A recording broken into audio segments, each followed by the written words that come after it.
আসসালামু আলাইকুম। সবাই কেমন আছেন? আজ আপনাদের দেখাবো ঐতিহ্যবাহী বাংলাদেশের গ্রামের বিয়ের ঘেটে বরযাত্রীদের সাথে কি হয়। চলুন দেখে নেওয়া যাক। কনে পক্ষ বরপক্ষের জন্য কি কি নিয়ে অপেক্ষা করছিল? তোমরা ভালো আছো? আছি আলহামদুলিল্লাহ। প্রথমেই ঘেটে সালাম এবং শুভেচ্ছা বিনিময় করা হয়।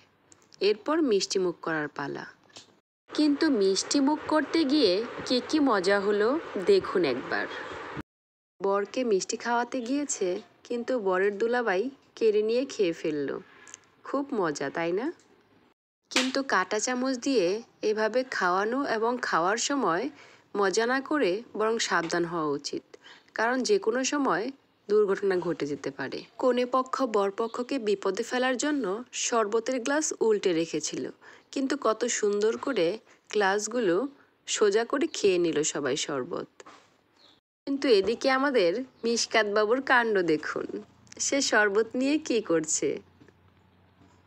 চুপি চুপি শরবতের গ্লাস ফাঁকা করে দিল। শরবত খাওয়া শেষে মুখটা হাত দিয়েই মুছে নিল। কেউ টেরও পেল না তার শরবত খাওয়ার কাহিনীটা। কিন্তু আমার বাবাটা ভিডিওতে ধরা খেয়ে গেল।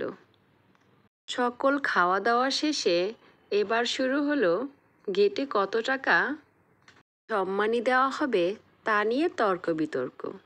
অবশেষে ৫,৫০০ টাকা সম্মানী দিয়ে গেটে প্রবেশ করা হলো। ধন্যবাদ সবাইকে।